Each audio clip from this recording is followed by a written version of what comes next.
Some viewers may find the following video disturbing. Viewer discretion is advised.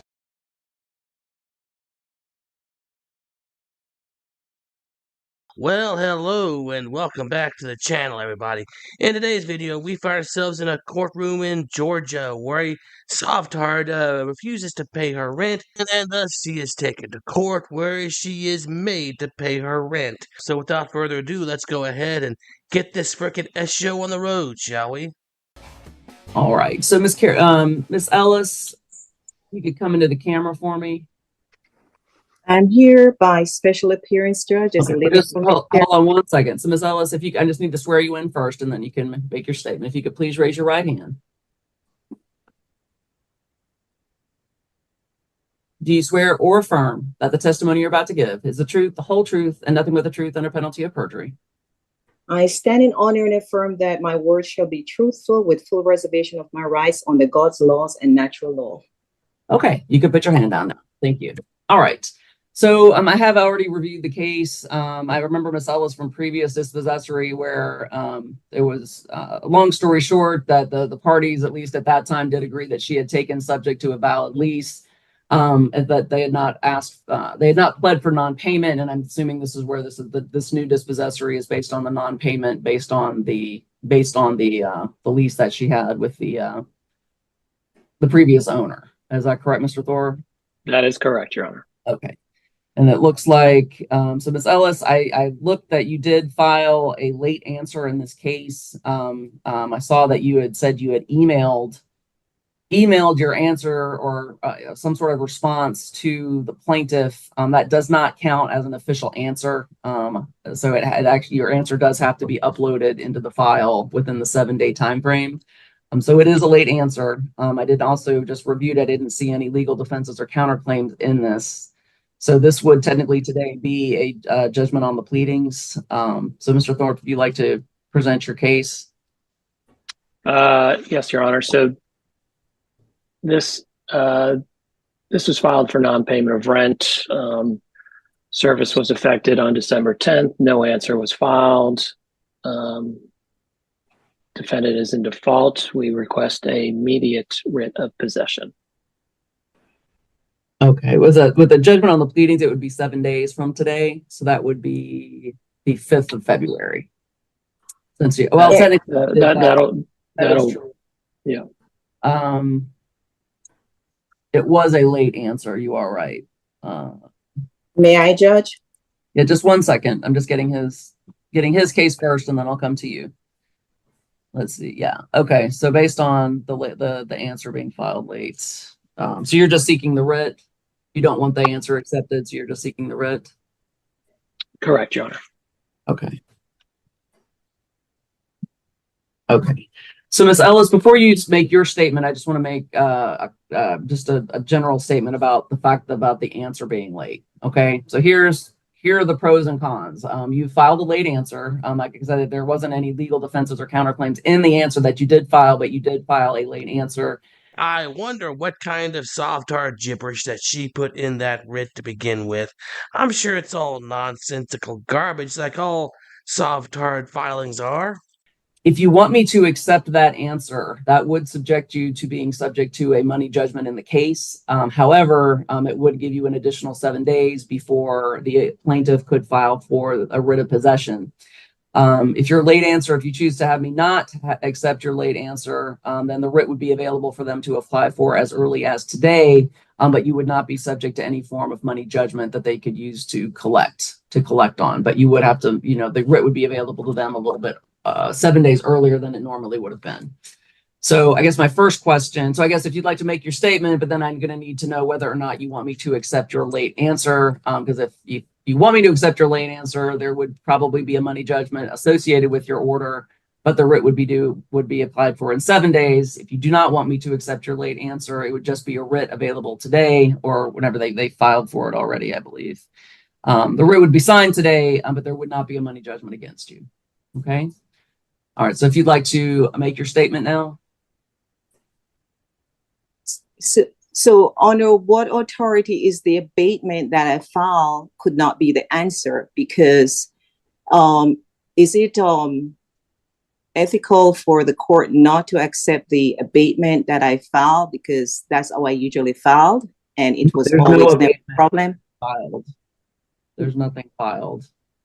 So I have that evidence Okay. because I went into the court and they showed me that was filed, and they said to me that's what you were stating this court case on. So I want that answer to be put in place Okay. as the answer for that abatement. If you file the late answer, like I said, it would subject you to a money judgment. I'm not sure what you mean in terms of an abatement, but the rules for dispossessories are pretty simple. If you have not paid your rent, they will file based on non-payment of rent. They'll issue a demand.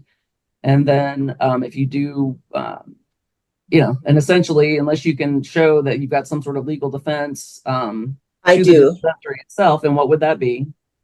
I do have legal defense. First, I want to repent for all my debts, and I like to rescind my prior actions to start over. I have evidence that I filed a case. I filed to buy the premises from the real party of interest. That's why I was asking this attorney if he does have evidence of who's the real party of interest on this property. Because even yesterday, I was speaking with the owner of the property, tell me that I need to send in a GAR and my proof of funds. So this is not about possession or monetary value, because I have all that evidence. So Ms. Ellis, If you have all this evidence in your favor, then why did you not file it properly? I mean, you could ask for help if you didn't know, but now it's too late. in the previous case, it was shown that this plaintiff purchased the property at foreclosure. And that you had a lease with the former owner, and like I said, there is nothing along those lines. Hold on one second. I do have that evidence, Judge, because we never get to that situation because of all the situations that were happening. I do have all that evidence. Okay, do you want me to accept it? Ma'am, do you want me to accept your answer or no? Yeah, I want you to accept my answer so I can move forward. All right, I will accept your late answer. That does mean, Mr. Thorne, that the writ would be available in 7 days, but you can seek a money judgment. Ms. Ellis, you can make whatever argument. I've read through everything you filed in the case. It does not present any sort of legal defense to this dispossessory proceeding. Well, no shit. Yeah, I figured this crayon munching Sovtard would not provide any legitimate legal defense because, well, her head is filled with so much waxy goodness from the crayons and the lead that she's drank over the years that she's incapable of presenting any kind of legal defense whatsoever unless she ended up hiring a lawyer to help her out, but I doubt that would ever happen. All right, so Mr. Thorne, she does want her answer accepted. So if you'd like to present evidence on the rent owed, you can do that if you'd like. I believe you have a copy of the lease agreement, Your Honor. Monthly rent is $23.50 with a $30 late fee.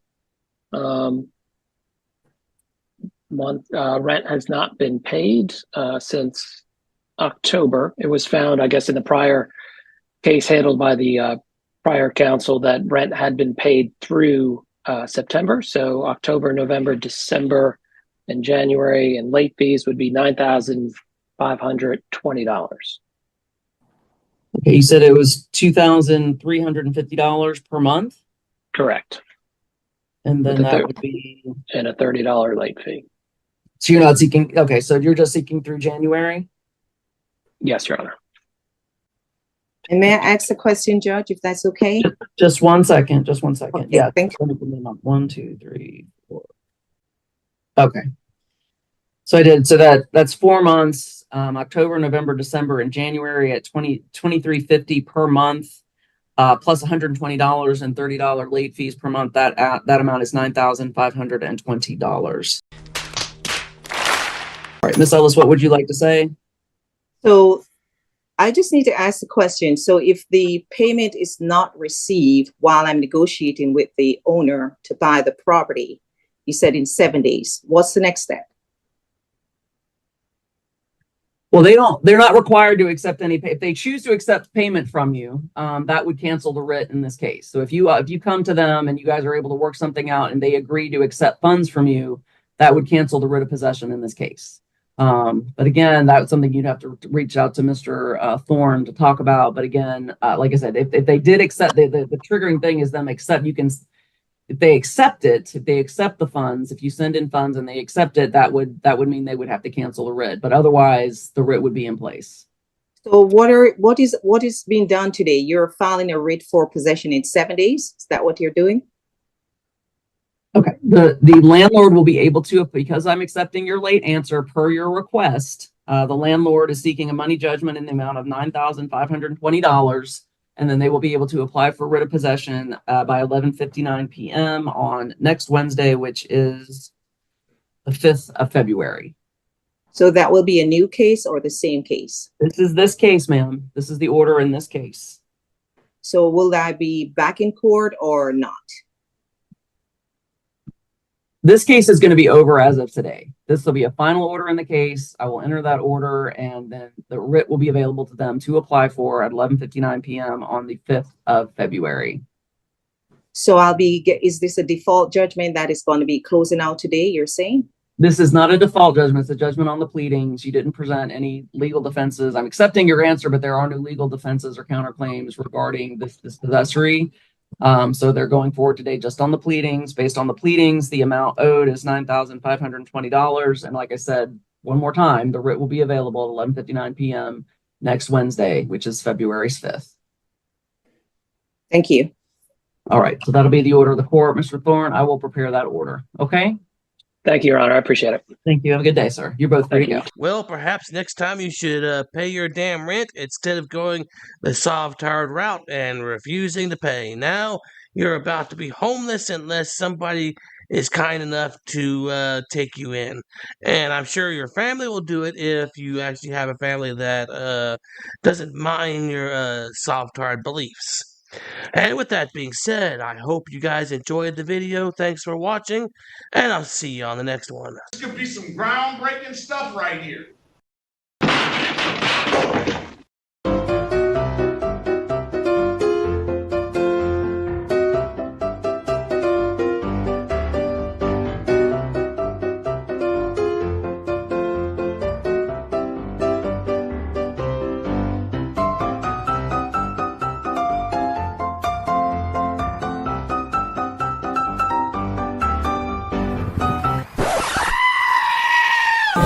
You don't want to go to jail.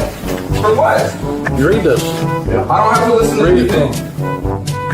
Blah, blah, blah, blah, blah, blah, blah.